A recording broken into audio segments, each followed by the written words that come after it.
Can you tell me where?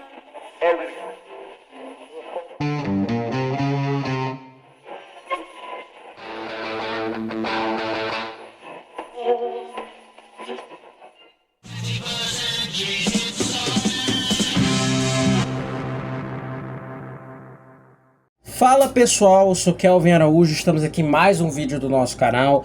Antes de eu falar do que vai se tratar o vídeo de hoje, eu peço para que vocês adotem um procedimento padrão de sempre, que eu sempre peço a todos vocês: like, sininho, ativem sempre as notificações para saberem quando entrarão vídeos futuros aqui para vocês. Além disso, nos sigam nas nossas redes sociais: Facebook Progland, Instagram Prog_Land. Se você faz música, quer enviar seu material para resenha, ou conhece alguém que faz música e quer enviar material para resenha, por favor, nos envie através da página no Groover, Prog_Land também, que nós recebemos resenhas. E também, por último, mas não menos importante, acessem o nosso site proglandmusica.wordpress.com. Muitos conteúdos, principalmente de lançamentos, né?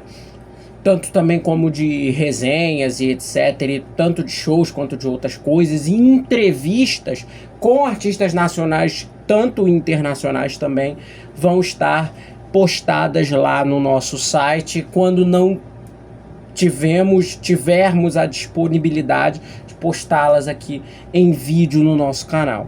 Introdutório feito, né? O link de tudo tá aqui na bio. Introdutório feito. Hoje a gente vai continuar aquela série de vídeos que são geralmente muito bem recebidos por vocês, que são o ano no prog em que a gente, ou eu, elejo 20 ou alguns discos importantes e especiais de determinados anos no prog, né? O nosso último ano, né, que a gente fez foi 1975, né, que eu fiz um vídeo parceiro assim com os meninos. E nesse vídeo agora a gente vai fazer um top 20 de um ano que também está completando um ano redondo, e que nem sempre esse aqui principalmente não é um ano lembrado como um grande ano do progressivo, né? Mas foi um ano de excepcionais lançamentos em várias vertentes, ao longo de várias partes do mundo e tudo mais. Eu vou falar aqui conforme a lista fosse progredindo, que é o ano de 1985 no rock progressivo, discos que estão completando exatos 40 anos agora em 2025. Eu elegi aqui uma lista de 20 lançamentos nos quais eu recomendo que vocês ouçam, e que a gente vai falar também um pouco deles, alguns discos mais obscuros, alguns discos instrumentais, alguns álbuns com vocais, alguns discos conceituais, outros trabalhos póstumos, entre aspas, gravados em períodos anteriores, mas que foram lançados só em 1985, mas tá valendo, né? Discos latino-americanos, discos ingleses, discos franceses, discos holandeses, vai estar tudo aqui na nossa lista. Eu espero que vocês gostem aqui da minha seleção de escolhas. É mais um guia, assim. Eu já tinha feito anteriormente outros vídeos nesse formato e foram muito bem recebidos por vocês. Então, algumas das audiências mais altas nos nossos vídeos aqui no YouTube. E assim eu espero que vocês curtam esse guia do ano de 1985 no rock progressivo e na música progressiva. E eu já vou começar aqui essa lista com 3 discos. Eu juro que não foi proposital, eu fiz a lista assim, nomeando mesmo os discos que eu mais considerava importantes daquele ano. Claro, fui vendo em sites, em vários veículos distintos, conferindo se determinados discos eram efetivamente do ano de 1985. Alguns eu tive que tirar aqui da lista, porque não eram do ano de 1985. Por exemplo, eu ia colocar o Silent Dance, que é o disco de estreia do Solstice, na minha lista dos 20 mais do ano de 1985, mas o disco é de 84, então não pude colocá-lo, né? E assim aconteceu com alguns outros discos que eu originalmente havia selecionado, mas que eu acabei tirando aqui da lista final. Mas eu tô bem satisfeito aqui com a minha lista, então eu fui nomeando assim, mais ou menos por ordem de preferência. Depois que eu fiz a lista, aí eu fui retirando, mudando as colocações conforme o meu favoritismo pelo determinado trabalho se acentuava mais. né? Daí justificada a posição dele aqui na minha listagem, claro, né? E assim, eu fui fazendo e eu juro que não foi proposital, juro que isso aqui não é uma questão de ordenamento, nem nada, nenhum tipo de preconceito com os artistas que vão estar nessas primeiras posições. Mas é que os primeiros discos aqui da minha lista são discos lançados por duplas. Sim, duplas. 2 artistas lançando um trabalho sob seus nomes próprios, né? E o 20º disco que tá aqui na minha lista, que pra mim é uma oitiva muito importante do ano de 1985, é o Flags, álbum de estreia, segundo álbum, na verdade, da dupla formada, que muitas pessoas não sabem que eles foram uma dupla, do Patrick Morris e do Bill Bruford. Sim, eles fizeram discos conjuntos nos anos 80, né? Esse é o segundo disco deles, eles já tinham lançado um álbum em 1983, sugestivamente intitulado Music for Piano and Drums, discos, uma coisa bem jazzística, improvisacional até, de música com piano e bateria. E esse segundo disco de 1985 se chama Flags, né? Esse disco eu gosto muito mais desse primeiro, embora esse primeiro seja muito mais falado. Esse disco tem algumas nuances musicais que eu acho mais interessantes no primeiro álbum deles, né? Que tem esse caráter improvisacional, essa coisa bem stripped down, improvisacional, com muito pé calcado no jazz fusion, sobretudo, né? E esse segundo disco tem um diferencial, né? O Bill Bruford aqui, ele tá utilizando muito mais bateria eletrônica, né? Que ele utilizou muito durante esse período nos anos 80, no King Crimson, tanto na próxima banda que ele viria a formar, que foi o Earthworks, até outros trabalhos que ele tocou com outros músicos e por aí vai, né? E esse álbum, ele é muito sintomático disso, né? Tem muita participação, né, desse aparato que o Bill Bruford tava, né? Até o modo de tocar dele também. E também não tem só piano por parte do Patrick Morris, tem outros sintetizadores, outros até modelos de piano elétrico ali que ele utiliza durante as músicas, assim. Eu não vou destacar nenhuma música, eu acho que a oitiva completa do disco já é por si só um highlight para quem tá assistindo aqui. E pra mim esse é o 20º lugar, o 20º melhor álbum de 1985, um disco muito bacana. Infelizmente a parceria não durou muito, né? Eles acabaram indo para outros caminhos e tudo mais, né? E só rendeu esses 2 discos, e esse foi o Canto do Cisne, dos 2 juntos. Eles lançaram nos anos 2000 trabalhos póstumos ao vivo dessa época, porque eles fizeram shows e tudo mais, né? Mas aqui fica o último registro da dupla Patrick Morris e Bill Bruford, Flags, no nosso 20º lugar. Em 19º lugar, né, temos mais um disco também essencialmente feito por uma dupla, né? Embora esse tenha sido lançado sob um nome próprio, né, de um grupo, entre aspas, que mais tarde, aqui é uma dupla, mas eles mais tarde se sedimentariam como uma banda propriamente dita. Um dos grandes nomes do ZU, né, eu descobri até recentemente o trabalho deles, né? Eu tô falando da dupla formada pelo Patrick Gaultier, tecladista, e o Bernard Pagatin. Eles juntos formaram o Paga, formado com as sílabas iniciais do sobrenome do Bernard, né? Eles 2 foram integrantes do Magma nos anos 70, inclusive. Eles chegaram até a formar uma outra banda, que foi o Weird George, né? No fim dos anos 70 e etc, com outros músicos até bem conhecidos da cena ZU. E esse disco de 1985 é a estreia do projeto. Eles tinham lançado, o projeto lançou acho que mais 2 discos depois desse. E eu acho esse disco fenomenal, acho um disco muito bacana e muito acessível também, né? Todos os ingredientes do ZU, né? É lógico, muitos dos discos que eu tô falando aqui tem um elemento que foi um problema nos anos 80, né? Que é a produção um tanto datada, né? Esse disco ele sofre pra mim de alguns momentos disso, mas no geral captura muito bem a essência do ZU, principalmente para iniciantes no gênero. Se você não é uma pessoa que conhece muito bem o gênero e não conhece muito bem outras bandas além do Magma, que talvez seja grande carne de vaca do gênero, né? Banda mais conhecida, muito... que quando a gente fala em ZU é o primeiro nome que vem à mente, né? E talvez seja uma grande porta de entrada, o que justifica também a inclusão do disco na minha lista, né? O próprio Patrick Gaultier, o Jean-Philippe Gold, né, que é tecladista e tudo mais, e tocou também em discos de outros nomes do ZU, não vou me recordar agora de cabeça se ele tocou em discos do Magma, quem saberia responder isso melhor do que eu seria o Ramon, né?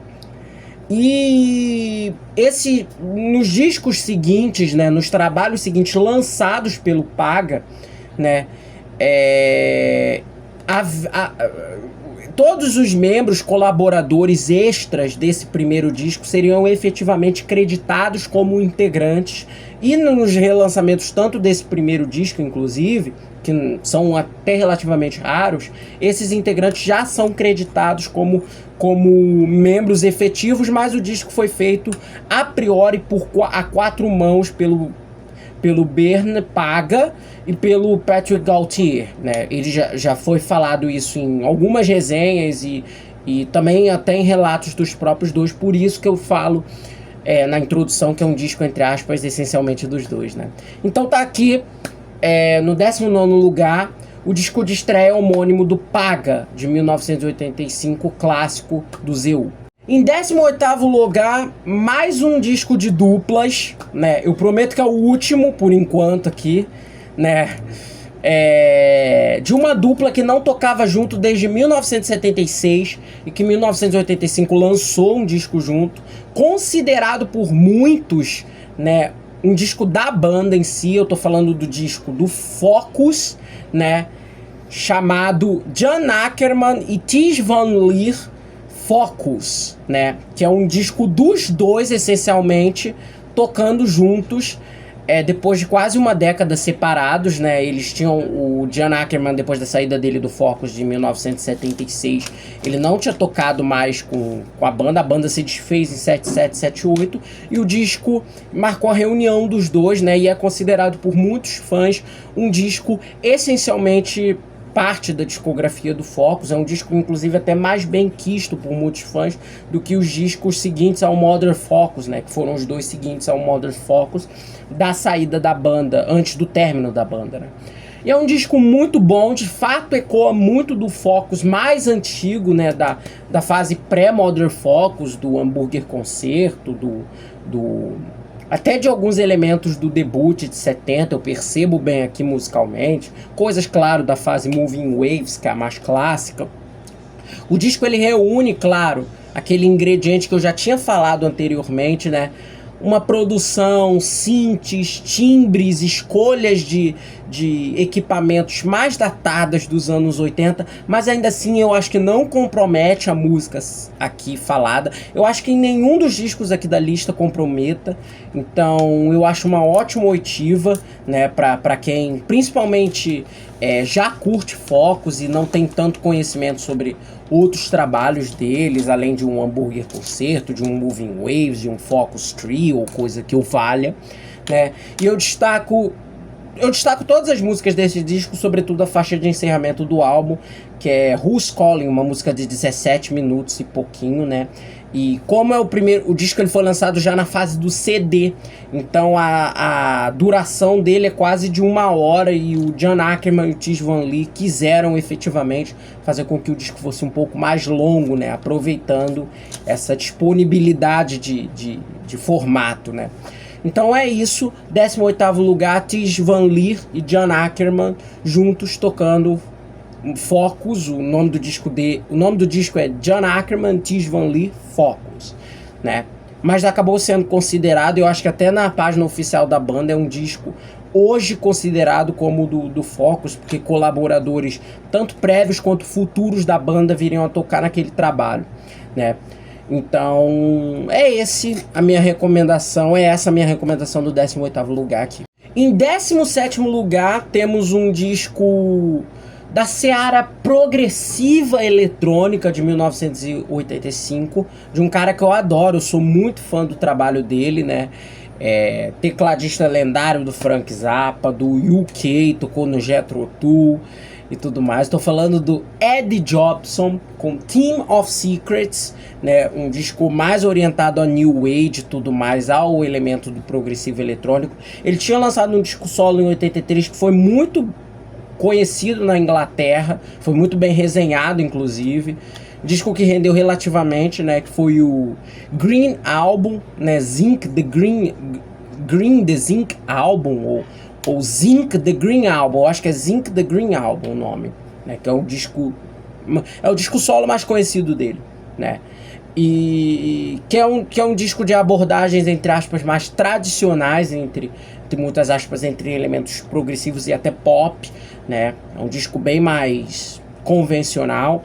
E o Team of Secrets é um disco de um projeto que ele já queria até fazer há algum tempo, ele fala em entrevistas futuras, mais voltado ao progressivo eletrônico e tudo mais, né? Foi, entre aspas, um dos discos dessa seara muito famosos entre tecladistas clássicos do prog daquela metade para o fim dos anos 80. Logo depois surgiu aquele Scene on Earth do Peter Bardens, né, que também é um disco similar, na mesma toada, né. E tá aqui a minha recomendação, um baita álbum, um disco bem viajante, um disco bem obscuro até da carreira do Eddie Jobson. As pessoas lembram muito dos trabalhos dele colaborativos e de outros de iniciativas individuais, geralmente voltados a outros grupos como o UKZ, por aí vai. Mas é um disco que é uma oitiva muito recomendada, muito bom disco nessa seara do progressivo eletrônico. Em 16º lugar, eu vou falar de um disco de uma banda relativamente obscura, e que é o único disco, entre aspas, de carreira dessa banda, né? Eles lançaram um disco depois póstumo em 1991-92, que eram sobras de um segundo disco abortado, né? Que eles que eles gravaram mais ou menos na mesma época, pouco tempo depois desse primeiro de 1985. Uma banda seminal do neoprog holandês, que é o Differences, com o disco The Voyage, de 1985. O disco ele mostra muito bem o trabalho de composição do grupo formado em 1981 pelo Arjen Wested e o Ardy Wested, que são guitarrista, vocalista e tecladista e vocalista da banda. Eles dois são os irmãos e as grandes mentes criativas por parte da banda. O disco é um disco clássico, assim, da seara neoprog, embora seja um disco com uma linhagem um tanto também setentista, muito voltado ao sinfônico dos anos 70, sobretudo, né? Esse disco em especial me lembrou muito os trabalhos de uma banda antiga, mais obscura do rock progressivo também, que vocês talvez devam conhecer, que se chama Anyone's Daughter. E eu gosto muito desse álbum, assim, né? É um disco muito holandês na escola de composição, de performance, né? Muitos overdubs até, e muitas linhas voltadas a partes de sopros e partes de orquestração que não necessariamente muitas das vezes são performadas por sopros e por cordas ou coisas do gênero, mas por síntese e tudo mais, mas que ecoam e podem ser muito bem transpostas a esses tipos de instrumentos. Então é um disco excepcional, né? O único disco deles, na verdade, eles lançaram um disco depois de sobras, de outtakes do que seria um segundo disco, que foi quando a banda se desfez. Eles lançaram no início dos anos 90 esse segundo. Eu não vou me recordar o nome agora, mas eu vou colocar aqui no vídeo para vocês. E é isso.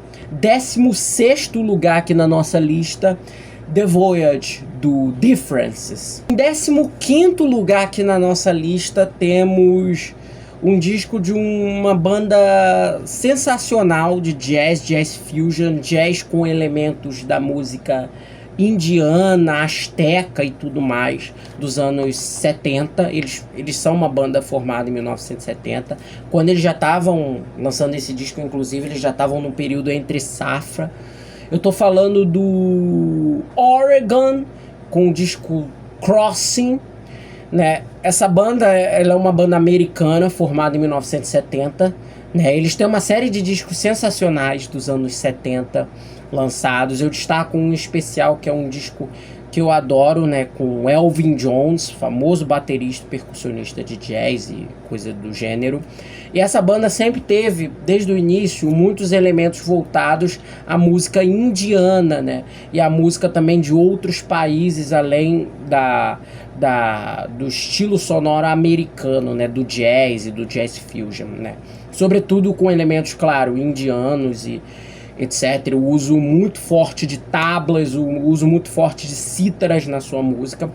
E dois membros principais coordenavam a banda e coordenam a banda aqui no Crossing, né, que é o Ralph Tolner, né, que é violonista, guitarrista e tecladista da banda, também flautista eventual, e o Colin Walcott, que era o percussionista da banda, e também um dos principais citaristas, né? Eu acho que é essa a forma de falar do grupo. Ele tocava as partes de cítara, também tabla e etc. E esse disco, ele é um período entre safras da banda, porque em 1983 o Walcott faleceu, mas a preparação do Crossing já estava basicamente toda pronta. E o disco, entre aspas, é um disco póstumo, né, lançado num período em que o grupo estava em um hiato, né? Mas é um disco muito bom, eu considero o melhor disco deles, assim, dos anos 80. É um disco muito representativo desse jazz fusion com elementos de world music, mas sem ser aquela world music muito pedante ou muito atmosférica, né, que muitas pessoas taxam erroneamente de como é a world music geral, né? E com muitos elementos de jazz fusion interessantes e etc. Ao mesmo tempo que o disco tem esse pé em sons indianos, em sons até astecas, porque tem muitas influências da música mexicana, etc. aqui no disco, em termos de percussão e coisas do gênero.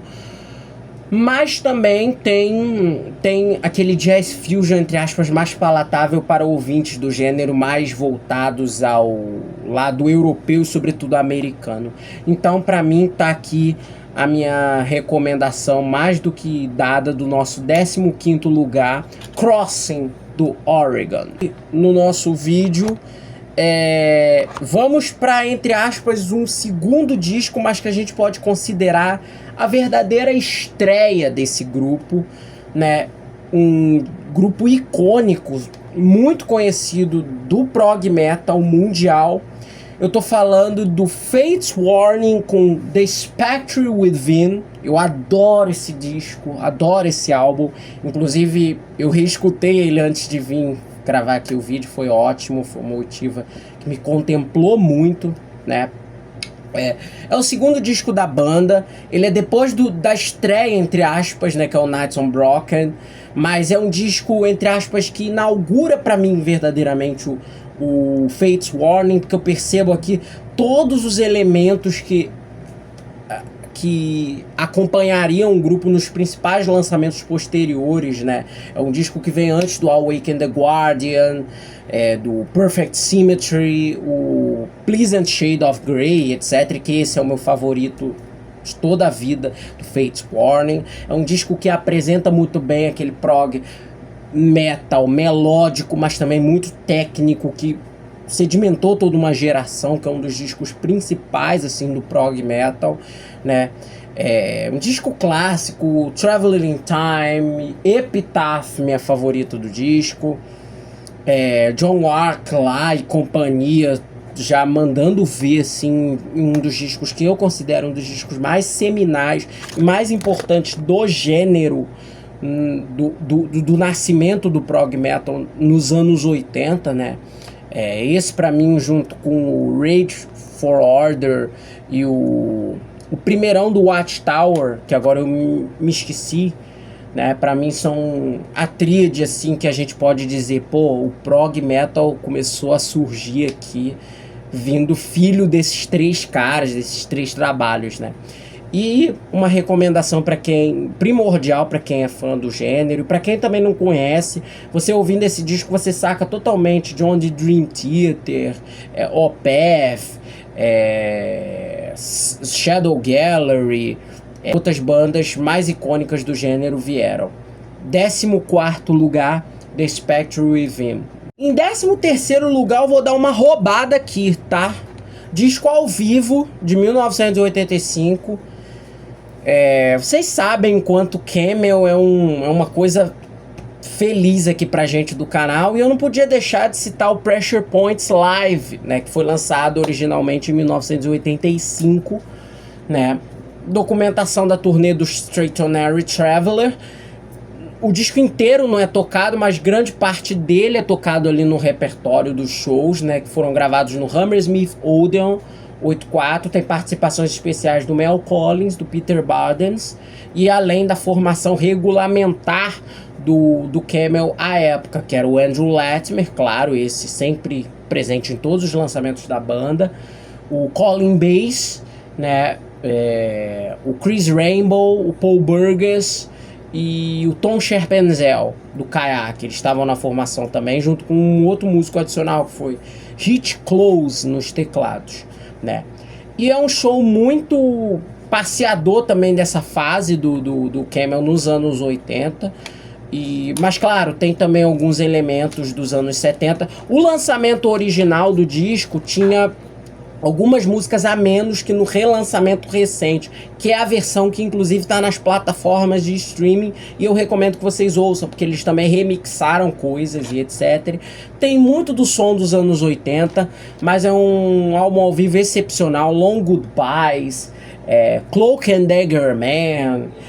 Gosto muito da versão de Raya, The Raya, The Ghost of Town, embora a música seja meio lugar comum nos setlists da banda já há algum tempo, né? E a versão de Lady Fantasy também é excepcional. Eu acho que hoje em dia é uma das minhas favoritas. Então tá aqui, 13º lugar, não podia deixar de citar aqui na nossa lista, Pressure Points Live. Mais um disco de despedida, um disco final de um músico excepcional, que inclusive tava, eu acho que na lista que eu fiz ano passado, o ano de 1984, né, com a coletânea dele, né? E aqui ele tá com um disco de carreira, Marco Antônio Araújo com Lucas. Esse álbum é fenomenal, um disco que é uma aula de versatilidade na guitarra, na composição, de música clássica, passando para prog, do jazz até seresta. Você tem tudo aqui no repertório dele, do que muitos consideram a sua obra-prima. Eu posso dizer que também é um dos meus favoritos, embora eu seja suspeito para falar, amo influências também. E é um disco dedicado ao seu filho, né, chamado Lucas, né? Foi justamente na promoção desse lançamento desse álbum que o Marco Antônio Araújo acabou falecendo, né? É um disco que sumariza muito bem o que foi a carreira dele, curta no mainstream, né? Porque desde a época lá do Vox Populi ele já existia, né? Já tocava pra caramba, já tinha suas bandas e etc. Mas é um disco que sedimenta muito bem a versatilidade, o virtuosismo do próprio Marco Antônio Araújo, em músicas muito bonitas, sentimentais e sobretudo que fazem uma oitiva muito própria, muito remanescente de um estilo que só o Marco Antônio Araújo conseguia imprimir nos discos dele, que muitos chamam de Egberto Gismonti dos anos 80, né? Eu geralmente não gosto muito dessas classificações, mas se a gente for comparar a genialidade, a gente pode dizer que ele de fato é o Egberto Gismonti dos anos 80. Enfim, 12º lugar aqui da nossa lista, Lucas, do Marco Antônio Araújo. 11º lugar aqui da minha lista, um disco de uma fase inicial de um grupo que eu adoro, um dos grandes nomes da psicodelia instrumental inglesa, né?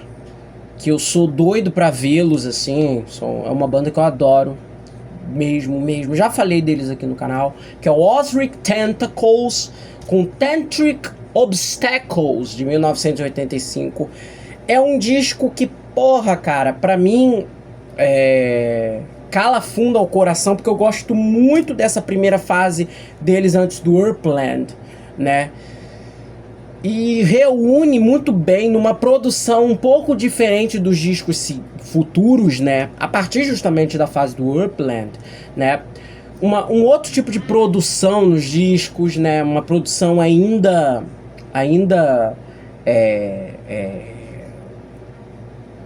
um desenvolvimento da banda em termos de não só de construção de repertório, mas em estúdio também, né? E eu adoro esse disco, ele é disparado meu favorito dessa primeira fase dos anos 80 deles, né? Eu acho que é um disco muito sedimentativo, muito reducionista do que é o som da banda, do que é a proposta da banda, que reúne um virtuosismo psicodélico, mas ao mesmo tempo eles reúnem atmosferas musicais muito cinematográficas nas músicas, mas sendo aquilo ali não só um mero joguete de toca qualquer coisa, não, as músicas são muito bem pensadas, muito bem matutadas, muito bem arranjadas, inclusive. E é um disco que eu considero essencial para quem é fã de psicodelia, para quem é fã de música instrumental. As interações desse disco são uma aula para o ouvinte. E uma curiosidade que eu estava lendo, né, é que esse trabalho todo foi gravado em apenas 15 dias. Né? E detalhe, né, eles levaram 4 dias para gravar todas as músicas e o resto dos outros dias foram espaçados, né, entre shows que a banda já fazia à época, e eles foram gravando alguns overdubs, né, poucos adicionais nas músicas, né, mas foram necessários 15 dias em estúdio, contando o tempo de ensaio, que eles faziam uma coisa ou outra, e produção, pós-produção, mixagem, etc., para preparar o trabalho, né. Genial. 11º lugar aqui na minha lista, Tantric Obstacles, do Ozric Tentacle. Bicho, 10º lugar aqui na nossa lista, já estamos na metade do nosso ranking aqui, né, gente? Metade do nosso ranking. Um disco conceitual de 1985, considerado por muitas pessoas já uma fase esquecida desse grupo, mas que eu adoro. E aqui a gente já tá voltando às duplas de novo, que é a dupla formada por Eric Woolfson e Alan Parsons, com Stereotomy no Alan Parsons Project. Um dos meus discos favoritos deles, assim.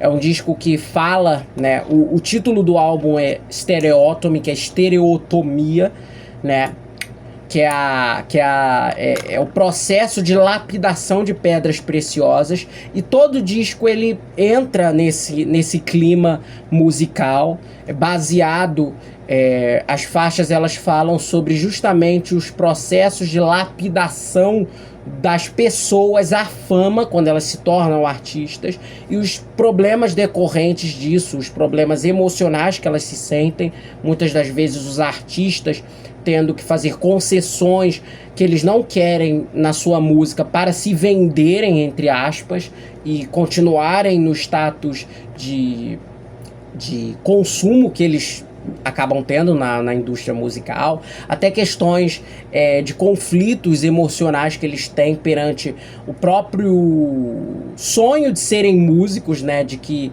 a partir do momento em que eles estão na música, eles estão realizando um sonho, mas ao mesmo tempo eles se tornam a parte da máquina, do joguete da indústria musical. Então o disco inteiro ele é baseado muito nisso, e é um disco até de certa forma autobiográfico, porque a banda, o grupo, né, Alan Parsons, a dupla, eles sofreram muito, de certa forma, essa pressão por parte da Arista, depois do estouro do Eye and the Sky, em 1982, em que os discos seguintes deles, a gravadora chegou e falou, cara, vamos fazer os Eye and the Skies 2, 3 e tudo mais, né?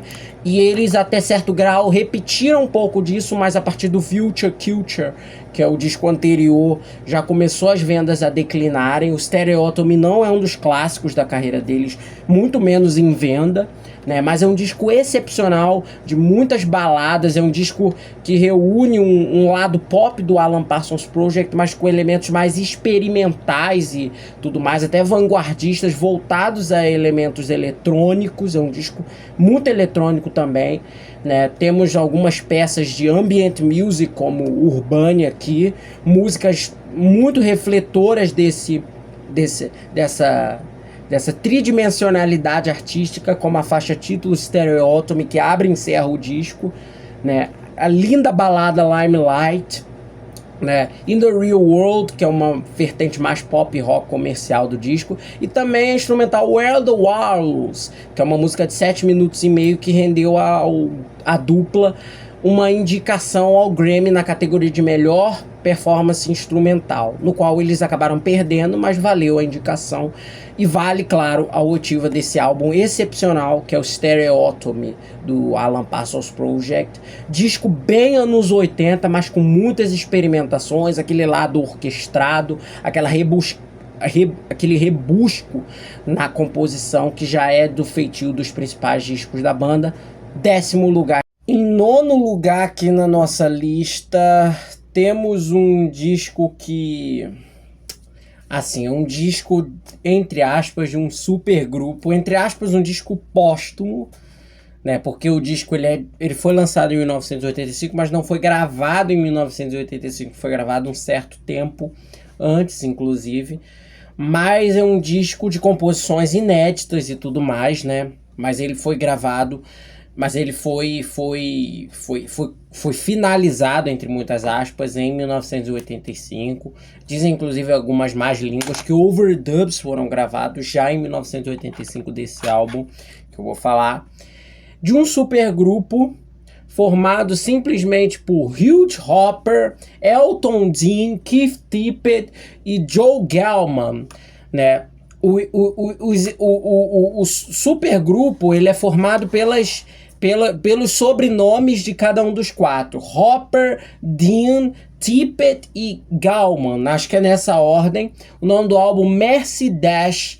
Eles já tinham lançado supergrupo clássico de integrantes de várias bandas da cena de Canterbury, né? Hugh Hopper do Soft Machine, Wildflowers e por aí vai. Elton Dean também do Soft Machine, também colaborou para vários outros artistas. Joe Gelman também, idem, também tocou durante muitos anos com Roy Harper, né, famoso músico da cena folk inglesa. Keith Tippett, esse que muitas pessoas conhecem como colaborador dos discos do King Crimson nos anos 70, mas também integrante do Centipede e por aí vai, né. Eles já tinham lançado anteriormente um disco em 77, 78, que era o Cruel But Fair, né, que é maravilhoso, recomendo que vocês ouçam. E esse segundo disco, que é o Mercy Dash, é um disco de composições feitas mais ou menos naquela mesma época, mas não finalizadas, né, que eles gravaram depois e etc. E eles nesse inteirinho tiveram as suas agendas, continuaram fazendo outros trabalhos, outros trabalhos de sessão, continuaram tocando com outros artistas e se reuniram para finalizar o seu segundo e último disco. Uma pena que o supergrupo tenha durado muito pouco, o trabalho é excepcional, reúne muitos dos elementos clássicos da cena de Canterbury, somados a, claro, aquele flavor bem próprio do jazz fusion, principalmente do rock progressivo da época e tudo mais. Uma recomendação, recomendo a oitiva completa e recomendo a oitiva desse disco anterior, inclusive. 8º lugar, vamos agora para os Estados Unidos, né? Para um grupo que, entre aspas, é um outro grupo também oriundo de uma banda que tinha sido desfeito à época, no caso o Kansas. Em 8º lugar, aqui na nossa lista, Out of the Stage, do grupo AD, formado pelo Kerry Livgren, guitarrista, tecladista, multi-instrumentista, compositor principal, um dos compositores principais do Kansas, junto com o Dave Hope, que era o baixista da banda. A banda foi formada em 1983, depois da saída do próprio Kerry Livgren. Uma banda majoritariamente, as letras do grupo são de cunho cristão, evangélico, que era a conversão que o Kerry Livgren passou a ter a partir de 79, 80, quando ele efetivamente se converteu ao evangélico cristianismo, né? Evangélico cristianismo, que já tinha, inclusive, influenciado liricamente os dois discos da banda, até aquele ponto que foi o próprio Monolith também, mas em 80 o Audio Visions, e em 82 o Vinyl Confessions, né?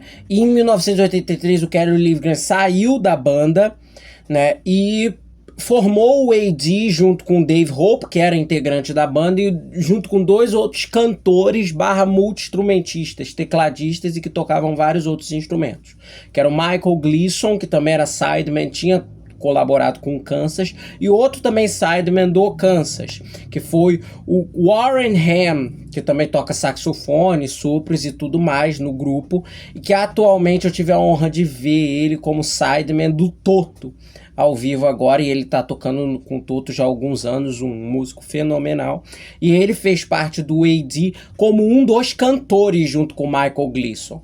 No disco, o disco tem aproximadamente de 9 a 10 faixas, né, porque tem alguns mercados que tem faixas bônus, né? E os vocais são divididos entre ambos. Musicalmente, o trabalho ele ecoa um pouco do Kansas dessa época, mas com grandes toques progressivos, mesclado, claro, a influências mais patentes de AOR e hard rock em alguns momentos, mas o disco tem uma forte carga melódica progressiva que o justifica estar aqui nessa lista. Eu acho um disco que reúne muito bem palatividade e também esse lado sonoro muito oriundo do Kansas, de passagens muito intrincadas, mas ao mesmo tempo aquelas passagens que qualquer pessoa que seja fã de rock mais tradicional consegue pegar e consegue gostar primordialmente, né? Eu gosto muito desse álbum, né? Eles já tinham lançado um disco antes e lançariam 2 discos depois, o Reconstruction e o Prime Mover. Até quando o grupo se desfez em 1988, o Kerry Livgren continuou como artista solo e etc. E depois ele formou o Protocol já nos anos 2000, que já era uma banda antiga dele, que ele mais ou menos reativou, né? Então, esses 2 discos são mais, entre aspas, comerciais, não são tão prog-oriented como o primeiro e esse. Mas tá aqui a minha recomendação, 8º lugar, Art of the State, do AD. Em 7º lugar, temos aqui um disco que, entre aspas, é de uma banda não nada muito conhecida. Uma banda não, uma dupla. Como eu falei, esse vídeo tem dupla pra caramba, né? E de uma dupla que esse álbum é o 2º disco deles e inaugura totalmente uma estética nova no som deles, né? Que é o álbum Split and Idle, disco seminal do Dead Can Dance, que é uma dupla australiana formada no início dos anos 80 pela Lisa Gerrard e o Brennan Perry. Eles são uma dupla, né, formada na cena do New Wave Gothic Rock do final dos anos 70, início dos anos 80, etc. Inclusive a primeira banda da Lisa Gerrard, né, que foi a primeira bandinha dela mesmo, chegou a abrir alguns shows do chamado Easy Cure, que era o The Cure, em 1976, 77, já na primeira formação mesmo do The Cure, né, quando eles ainda nem tinham esse nome, que era o Robert Smith, o Michael Dempsey e o Lou Tolhurst, antes deles adotarem o nome The Cure mesmo, né. E era muito oriundo, assim, né, embora seja uma dupla australiana e etc, tem muito do som inglês, muito do som de várias bandas daquela geração toda do gótico e tudo mais, né? E o primeiro disco deles, né, o debut deles, e em 1981 eles foram formados como uma banda em si, né? O primeiro disco deles, inclusive, é gravado nessa toada mais do Gothic Rock e do New Wave, principalmente, né? É um disco bem próprio desse som. Mas já para as preparações do primeiro para o segundo disco, houve, entre aspas, um racha no grupo.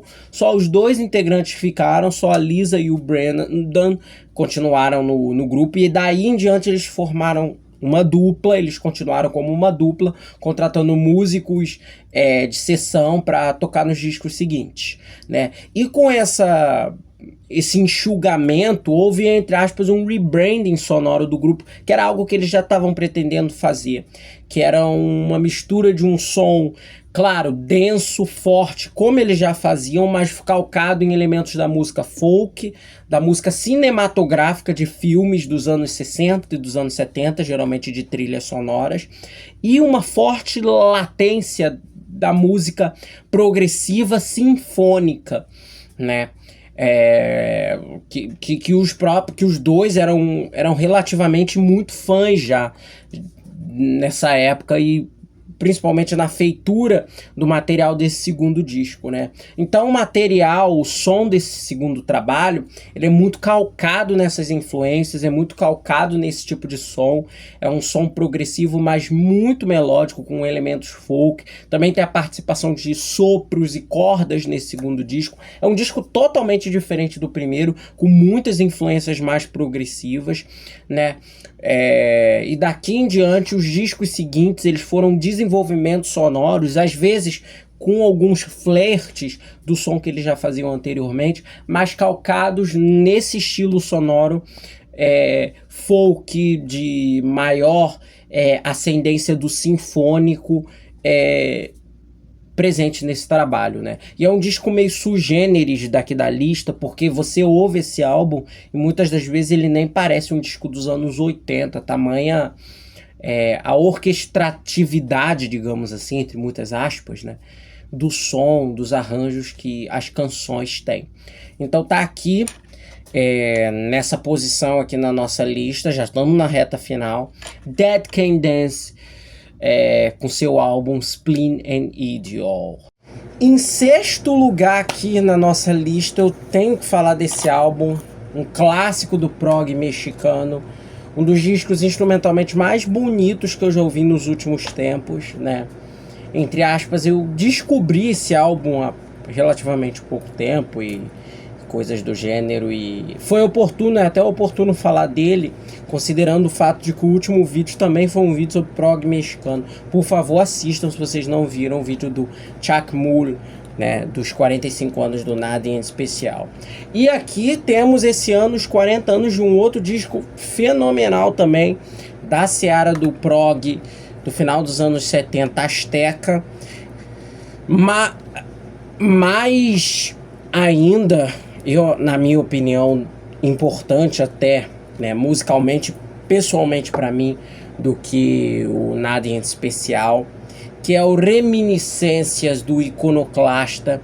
Esse disco é fenomenal, é um disco conceitual, né? Ele é narrado primordialmente pelos instrumentais e coisas do tipo, né? Embora muito da sua vertente, né, do que ele queira dizer, esteja expressa até no encarte, para o caso dos não entendedores, e nos próprios títulos das composições em si, entre outros elementos, claro, né?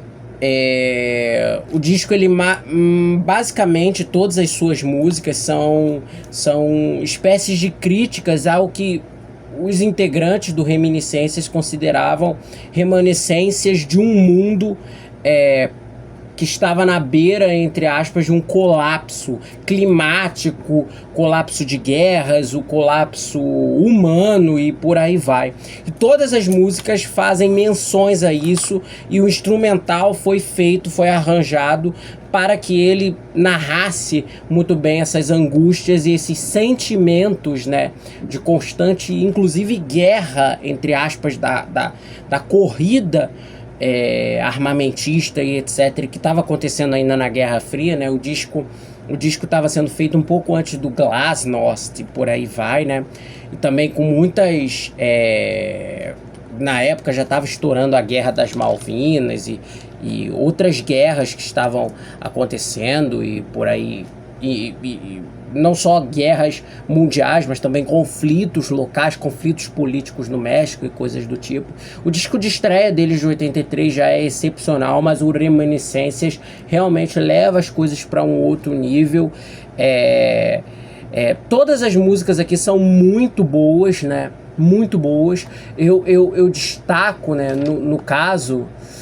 se eu tivesse que destacar uma, claro, sem sombra de dúvida, seria a faixa título, entre muitas aspas, porque o título do álbum vem dela, mas a faixa de encerramento, Reminiscências de um Mundo Sem Futuro, que é dividida em 5 ou 6 partes, né? Eu acho que até 7, não vou me recordar agora, movimentos, e que narra muito bem esse drama musical, esse apelo musical e essa narração politizada musical, muito bem ajambrada entre virtuosismo, melodia, elementos da música tradicional mexicana, junto com um prog muito sinfônico, muito virtuoso, mas um prog que soa ao mesmo tempo muito atemporal. É um disco que conseguiu esse feito. Destaco muito o trabalho do Ricardo Moreno, que é guitarrista, violonista da banda, né? Junto com a Rosa Flora, que é pianista, grande maga dos sintetizadores, também tocou com vários artistas outros mexicanos, artistas mexicanos, chilenos e por aí vai também, que ela participou também. O próprio Ricardo Oregon, que também é o outro guitarrista da banda e etc. Um disco fabuloso, um dos discos mais lindos, assim, pra mim, da década de 80. Um disco que, se não tivesse vendido uma cópia sequer, já valeria ter sido feito. E que tá aqui na nossa 6ª posição, Reminiscências do Iconoclasta. Inclusive eu recomendo que vocês ouçam a discografia inteira do Iconoclasta. É uma banda que está lançando até hoje coisas extraordinárias. O disco de estreia deles de 83 também é maravilhoso, que eu já citei. Vários outros trabalhos também, como o De Todos Uno, La Reencarnação de Maquiavelo, que já é dos anos 90, pelo que eu me recordo. Eles lançaram recentemente um disco chamado Alter Ego, é de 2022, 2023, ouçam Iconoclasta. 5º lugar, galera, Top 5. E o Top 5, banda brasileira aqui, tá entre os Top 5 aqui. Cara, eu não poderia falar sobre discos melhores de 1985 aqui sem fazer menção ao álbum de estreia do Sagrado Coração da Terra, banda que o Marcos Viana, nosso querido violinista, tecladista, arranjador, multi-instrumentista e etc., formou em 1979. Não é a primeira banda dele, ele já tinha formado o Saecula Saeculorum, né, que lançou coisa póstuma depois, mas foi a banda, entre aspas, que projetou o nome dele no entendimento da música progressiva, tanto nacional quanto internacional, inclusive.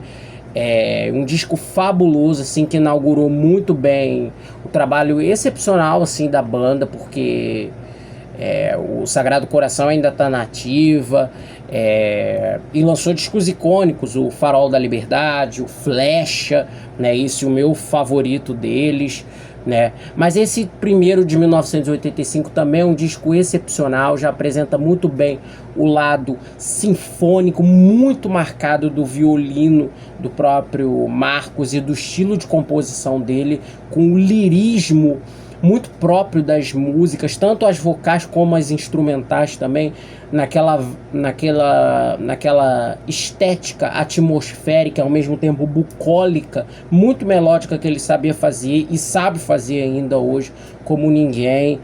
Músicas como Asas, Memória das Selvas, você tem Corpo Veleiro, assim, Glória das Manhãs, que é a minha favorita. Esse disco é fabuloso, participações de várias pessoas, da Vanessa Falabella, né? O Alexandre Lopes, que foi parceiro dele durante esses primeiros discos do Saeculoria, do Sagrado Coração e tudo mais. Um disco fenomenal, irretocável, para mim um marco da história do rock progressivo brasileiro dos anos 80 e de todas as décadas, a gente pode dizer também, embora não seja o meu favorito, mas tinha que estar aqui na nossa lista, álbum de estreia do Sagrado Coração da Terra, homônimo, no nosso 5º lugar. 4º lugar, mais um clássico da cena neoprog. A gente não pode falar de 1985 no progressivo sem falar de The Wake, de EQ.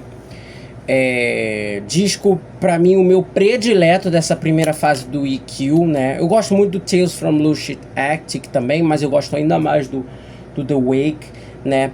Um clássico da discografia, um clássico do cenário neoprog. Foi o disco, entre aspas, considerado por muitos a verdadeira estreia da banda, né?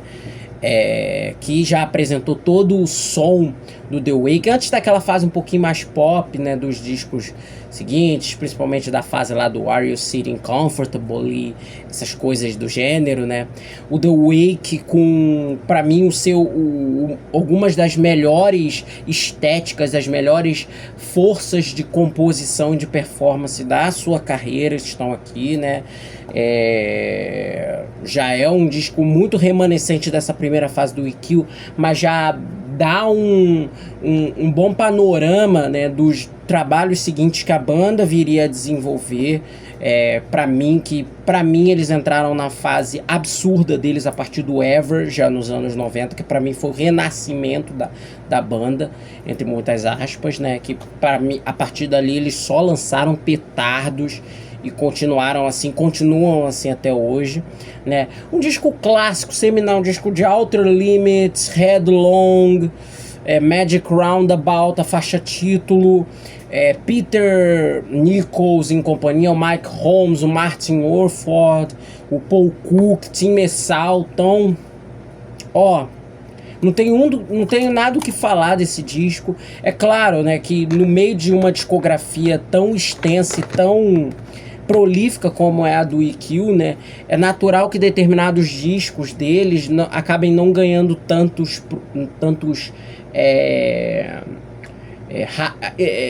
holofotes é essa palavra, né, como outros, né. Mas é sempre bom a gente falar da importância de um The Wake, não só para o cenário neoprog. O disco vendeu super bem em 1985, propiciou com que a banda tivesse sedimentasse e aumentasse ainda mais a sua fanbase, né? E é um disco que a gente não pode ignorar a existência, não pode ignorar o impacto e não pode ignorar o excelente repertório, o excelente arcabouço musical dele. Merecidamente, nosso 4º lugar aqui da lista, The Wake, EQ. Estamos agora no nosso pódio, galera. Estamos agora no nosso pódio. Em 3º lugar, um clássico. Agora só vai vir clássico aqui, porque pra mim os grandes clássicos deram o nome em 1985. E aqui um clássico do cenário pop prog, né, do que muitos consideram a rainha desse movimento. A gente tem que falar de Hounds of Love, da Kate Bush, né? Disco fenomenal, disco lindo, né? Digamos, considerado por muitos a grande obra-prima dela, musical, né? A mescla entre o experimentalismo cinematográfico do disco anterior, que é o The Dreaming, que é o disco mais vanguardista dela, junto com as nuances pop, mas muito bem atualizadas, que ela já tinha explorado no disco prévio ao The Dreaming, que foi o Never Forever, mas aqui vertidas a uma produção muito mais oitentista, mas muito bem dosada nos instrumentais, nas timbragens e coisas do gênero. É um disco dos anos 80, você saca que é dos anos 80, mas não é um disco datado. Não à toa que uma música como Running Up That Hill estourou aí recentemente, colocou o nome da Kate Bush no mapa para uma geração inteira de pessoas que não faziam ideia de quem ela era, né? E o repertório do álbum é um petardo, né? Difícil, até foi um disco de difícil concepção, né? Porque foi o primeiro trabalho da Kate produzido no seu próprio estúdio. Ela já se autoproduzia desde o The Dreaming, né? No Never Forever ela contou com a coprodução do John Kelly, mas no The Dreaming foi o primeiro disco que ela se autoproduziu, coisa que ela faria desde então, né? E Você percebe o poderio artístico dessa mulher quando você tem um repertório, músicas como a própria Running Up That Hill, The Big Sky, Cloud Busting, Mother Stands for Comfort e principalmente, né, o que é aquele lado B, o lado B do disco, né, original do vinil, e a segunda metade pro fim do disco, que é uma suíte chamada The Ninth Wave, que incorpora 7 ou 8 músicas em uma espécie de mini ópera que conta uma história absolutamente surreal, surrealista, de elementos de medo, angústia e tudo mais, ao mesmo tempo redenção, né? Que a Kate tinha como inspiração lírica muitas referências cinematográficas, de literatura e peças de teatro que ela acompanhou durante toda a vida dela e tudo mais, e que é uma beleza sonora única. Você pega aquele lado, só a suíte The Ninth Wave, se esse disco só tivesse essa suíte já seria um dos clássicos do pop progressivo mundial, mas ainda assim a Kate ainda permitiu com que a gente tivesse essas outras composições no resto do álbum, e um trabalho fabuloso, um trabalho de beleza única, de imersão única, um disco que você percebe as nuances pop, mas você percebe que há um statement artístico ali. E é um clássico não só da música pop, como da música progressiva, da música vanguardista pop, da sua geração e até os dias de hoje. É um disco que completou 40 anos, mas envelheceu como vinho. Terceiro lugar aqui na minha lista, Hounds of Love. Segundo lugar aqui no nosso vídeo, né? Esse segundo lugar aqui é considerado por muitas pessoas o álbum de 1985, quando a gente fala em prog, mas para mim ele fica atrás de um outro, né? Embora eu ame ele, claro, embora eu adore ele, sou suspeitíssimo para falar, que é Misplaced Childhood, do Marillion, né? Outro disco que a gente fala de 1985, a gente não pode esquecer dele. É o disco que tornou Marillion a grande banda da Inglaterra naquele ano de 1985, né? Oitavo álbum mais vendido lá e o 13º disco mais vendido no mundo, na virada de 85 para 86, né? Era impossível você não encontrar uma rádio ou qualquer mídia comunicativa que não tocasse Kaylee naquela virada daquele ano de 1985, ou Lavender, ou Heart of Lothian, né? E fora isso, era um disco que era presença constante na casa de todo mundo, né? Também pudera a riqueza conceitual daquele trabalho, né? O disco que apresenta uma jornada de 40 minutos ininterrupta nos dois lados do vinil, fragmentadas em 10 faixas, sobre os efeitos, as memórias e a nostalgia da infância e dos seus efeitos sobre a vida adulta das pessoas em várias áreas românticas, emocionais, mentais e questões do gênero, né? E todas aquelas músicas são parte daquele conceito, né? Muito bem arranjado e muito emotivamente desaflorado pelo cantor e frontman da banda Fish após uma trip de LSD, né? Ajambrado por instrumentais perfeitos do Pete Trewavas, do Steve Rothery, do Ian Mosley e do Mark Kelly. O disco se tornou um clássico não só daquele período, como dos anos 80 inteiro do rock progressivo. Se eu tivesse que nomear um dos 10 álbuns mais importantes da história do gênero, cruzando todas as suas 6 décadas de existência, quase 6 décadas de existência, certamente o Misplaced Childhood estaria nele, né? É um disco que eu não gosto nem de ficar falando de faixas dele, né? A gente fala de Kaylee porque a coisa foi um nível estratosférico, mas Gente, Misplaced Childhood é um disco que hoje sempre é botar fone no ouvido e ouvir as 10 músicas sem parar. Sobretudo o início do segundo lado do LP, né, que é a sequência de Waterhole até o final de Blind Curve. Aquilo ali, pra mim, é uma das melhores sequências da história da música. Enfim, sem mais delongas, sei que muita gente vai se surpreender, deve se surpreender, porque acharam que eu botaria esse primeiro, mas pra mim tem um melhor ainda do que esse, né? Mas, segundo lugar, muito bem posicionado no meu coração, Misplaced Childhood. Primeiro lugar aqui na nossa lista, finalmente, né? E pra mim esse é o melhor disco de 1985 no progressivo. Power Windows do Rush. Mais um álbum conceitual falando de diferentes manifestações de poder. É um disco que muitas pessoas não lembram quando falam de Rush. Eu acho esse álbum absolutamente fantástico, fenomenal. Pra mim contém... É o meu top 3 favorito da banda, né? Só perde pra mim pro Permanent Waves e pro Moving Pictures, né? Pra mim esse disco ele tem o balanço perfeito do que eu chamo de cor no som do Rush, né? Que pra mim transformou eles no que eu considero a terceira maior banda da história pra mim, né? Que eles são uma banda pesada, mas eles são uma banda que são um trio, mas eles podem soar... fizeram dessa forma durante a discografia e podem soar tudo que eles puderem ser. E é uma coisa que eu acho fabulosa nisso, né? Porque o disco Power Windows, embora seja um disco que tenha overdubs, tenha participações de músicos adicionais, uma ou outra música, programação de sintetizadores, corais temos aqui, inclusive em Marathon, né?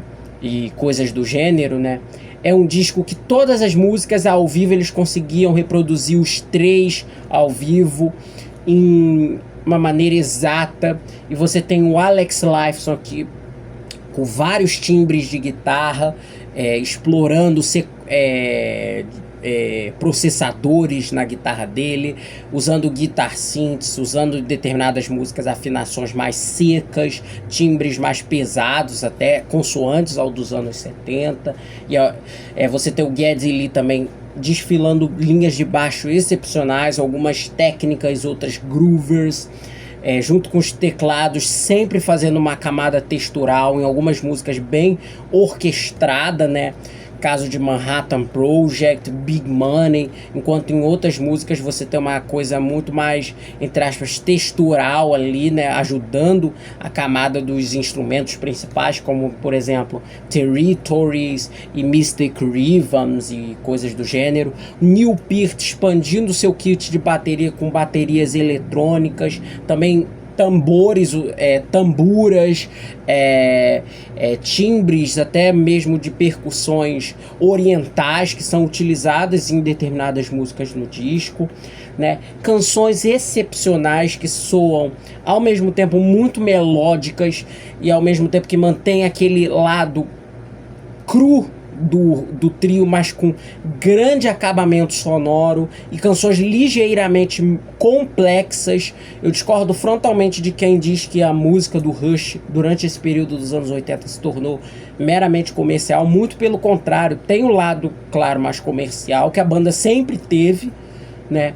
Mas que tornou as músicas ainda mais interessantes, músicas com distintas influências. É um disco de rock progressivo, mas é um disco de música progressiva, porque você tem um rock que vai com elementos da New Wave em determinadas músicas, EOR em Grand Designs, orquestrações em Manhattan Project, por exemplo. Você tem um prog mais tradicional em Marathon. Em Territories você tem influência da música oriental também. Middletown Dreams também, muitos elementos de um certo rock de arena também. Mystic Rhythms, alguns elementos até do Gamelan, alguns elementos oriundos do que o King Crimson fazia nos anos 80, um avant rock, mas com muitas passagens dedilhadas, aquilo, na guitarra, né? Aquela guitarra do Alex Lifeson na introdução inteira ecoa totalmente o trabalho do King Crimson, da trilogia das cores e por aí vai. E é um disco que eu acho fabuloso, eu acho as temáticas líricas maravilhosas. Você tem músicas que atacam, refletem sobre o poder de tudo na sociedade, dinheiro, poder das guerras, o poder das diferenciações das classes sociais e os seus impactos, da globalização no mundo em 1985, o poder da crença no místico, da crença nas imagéticas e nas pensativas religiosas e não mundanas, para movimentar a sociedade, para movimentar as pessoas, e até também críticas à indústria musical. Tudo isso ajambrado numa grande massa de poder que está sob a sociedade em distintos graus. Eu acho esse disco fabuloso, eu acho que tem complexidade, tem prog, tem melodia, tem partes intrincadas, tem coisa vanguardista, e que pra mim é o sinônimo do melhor que o Rush pode ter feito assim na discografia deles, né? E pra mim o melhor disco de 1985 no gênero. Enfim, eu espero que vocês tenham gostado aqui da seleção que eu fiz, né? Digam aí nos comentários quais discos vocês gostariam de ter visto aqui, que por um acaso eu não citei. Claro, faltaram bastante outros álbuns, né? Não citei tudo, falei dos meus favoritos, mas tentei traçar um panorama do que foi o ano e tudo mais. Digam aí o que vocês acharam da playlist.